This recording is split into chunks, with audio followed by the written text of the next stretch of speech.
This is a Sports Catastrophe production. Hey there, ho there. It's Jeff Curd. I welcome you to another Sports Catastrophe birthday boy. And the birthday boy today is 74 years old. But he is an icon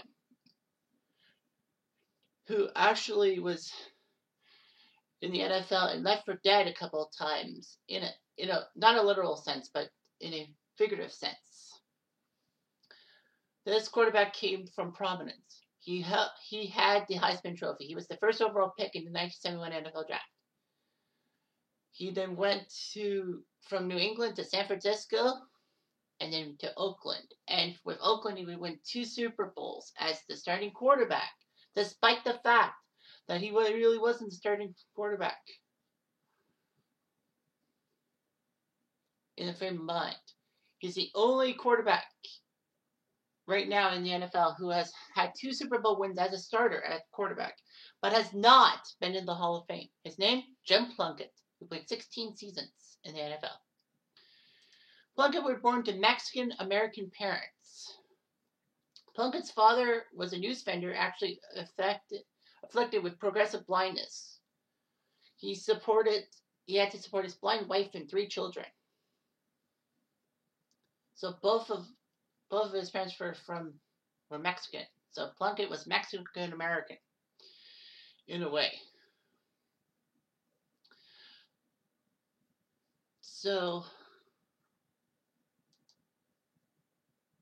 it was huge. The family lived in relative poverty and all that, and received a lot of financial aid, especially with 2 blind parents and all that.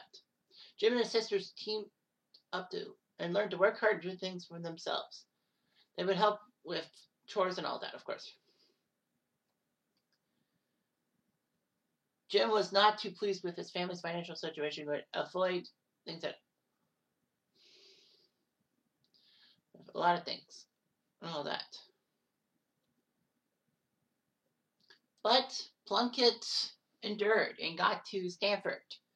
Unfortunately, he had a thyroid operation and missed out on a freshman career. Plunkett wanted to be a quarterback, not play defensive end, like Stanford coach John Ralston wanted him to. So he got an opportunity to start a few years later. And in one game, his first game, he went 10 for 13 for 277 yards and 4 touchdowns, and never relinquished the starting spot. In fact, Plunkett's arrival made the Pac-8, soon to be Pac-10, and then 12, to have wide open passing pro-style offenses and all that. He would set Pac-10 records for touchdown passes, passing yards, and total offense in his junior campaign. And in his senior campaign, he helped Stanford get to the Rose Bowl, where they shocked the Ohio State Buckeyes, who were, I think, aiming to be the number 1 team in the 1970-71 season, if memory serves me right. Well, they were number 2 ranked. Anyway, Plunkett was given the Heisman Trophy with his Pac-10 stuff. He beat Joe Theismann and Archie Manning to win it. 2 very good quarterbacks, too. He was the first Latino to win the Heisman Trophy. So he's happy. All that.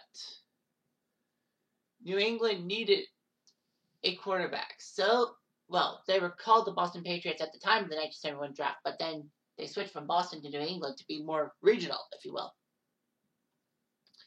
Plunkett was given the number 1 pick and became the first player of Hispanic heritage to be drafted number 1. The Pats in Plunkett's first season were not that bad. Well, they were bad. They were 6-8. However, they weren't like super bad.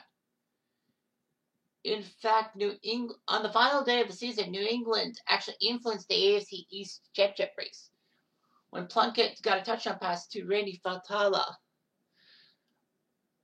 The win over the Baltimore Colts actually helped Miami win the division and get a better seed in the playoffs and all that. And ironically enough, Plunkett did beat the Dolphins. Anyway, unfortunately, injuries and a shaky offensive line ruined his tenure with New England and all that. In 1975, the Pats said, let's draft this Steve Grogan guy. And, New England's offense was more run-oriented anyhow. Steve Grogan would survive for the club for 16 seasons, which is amazing and all that. So prior to the 76 draft, New England said we need to focus on this K-State guy, Grogan. So they traded Plunkett to San Francisco for Tom Owen, 2 first-round picks in 1976, and a first and second-round pick in 1977. I wonder what New England did with those 2 first-round picks in 1976, because it was kind of weird. The Pats with their first pick. The Pats had 3 first-round picks. They had the number 5 pick, which they took with cornerback Mike Haynes from ASU. Their second first-round pick was Pete Brock, center from Colorado. And their third pick was Tim Fox, a safety from Ohio State. So, they did okay. So anyway, Jim Plunkett helped San Francisco out in the 76 season. They were 6-1. Unfortunately, they faltered to an 86 mark. And the Niners decided to release them during the 78 preseason after another terrible season. Then Oakland decided to pick him up. And Plunkett would be learning from Kenny the Snake Stabler and all that.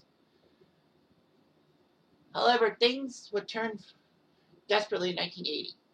The 1980 Oakland Raiders, actually shocked the world by basically trading their legendary quarterback Ken Stabler to Houston for Dan Pastorini for their quarterback. And in week 5, Dan Pastorini fractured his leg against the Chiefs. And Plunkett would come off the bench to relieve Pastorini. He threw 5 interceptions. And all that. Terrible. But because the Raiders had no one else, Pastorini still hurt. Mark Wilson not being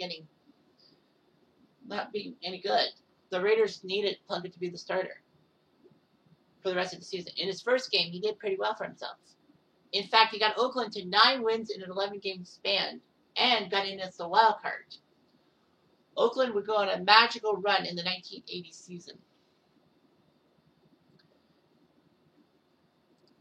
I just want to know about how they did it in the postseason. In the postseason, they had to face, in the wildcard game, they had to face Houston. It's ironic that the teams that traded their star quarterbacks for each other actually had to play each other. And Stabler had to play in Oakland. Houston did lead 7-0 at one point, but lost 27-7. And then in the divisional round, Oakland had to head to Cleveland, who were basically known for their late-game heroics and all that. The comeback kids, if you will. However, Oakland won in Cleveland thanks to Red 88. Cleveland not having faith in their field goal kicker, Don Cockcroft. But, it was a terrible weather day. Cockcroft missed a few key kicks for the Browns. Raiders made that interception, game over. Then they had to go to San Diego to face the AFC West champion San Diego Chargers. The Superchargers of Dan Fouts. But the Raiders put up 21 points in the first quarter on their way to a 34-27 win over the Chargers. And then in Super Bowl 15, they crushed Philadelphia and Ron Jaworski 27-10. He was the MVP, obviously, for throwing 3 touchdown passes.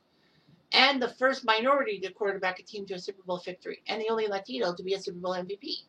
In addition to this, he became the second of 4 players to win the Heisman and Super Bowl MVP double. Roger Staubach was the first, with winning the Heisman for Navy and then winning the Super Bowl for the Cowboys.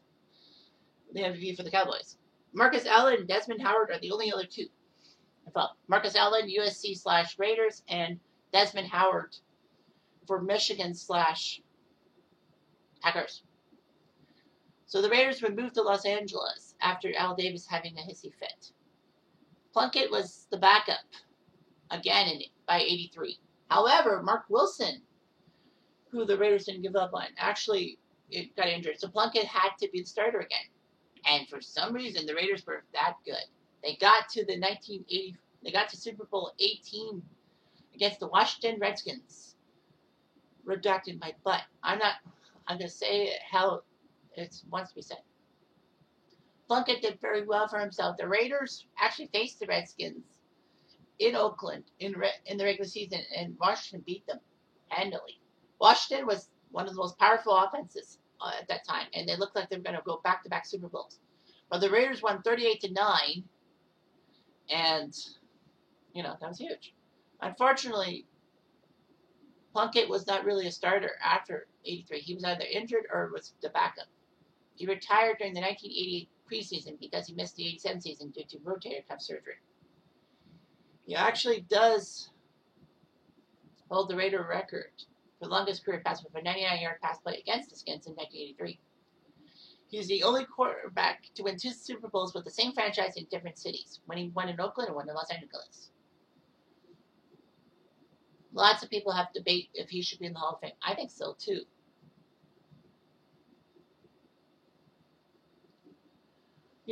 His 2 Super Bowl victories should get him be sufficient and all that. And the personal challenges he overcame with his parents being blind and all that. But opponents say that he didn't really do that well with a win-loss record, even though he's 8-2 in playoff games. His career stats were terrible and all that. But here's the thing. Joe Namath wasn't that good as a quarterback either, but basically he's Hall of Fame, I guess, for trying to bring the AFL into the same repute as the NFL. So, anyway. This is kind of like Ken Stabler. He was quarterback for the Raiders, and he missed being in the Hall of Fame and was elected posthumously in 2016. So, yeah, Plunkett is injury prone and all that, but he still won 2 Super Bowls, and I mean, as a minority, he should be well received by the world, but for some reason, he's not. Stupidity. Anyway, I'm Jeff Down to do.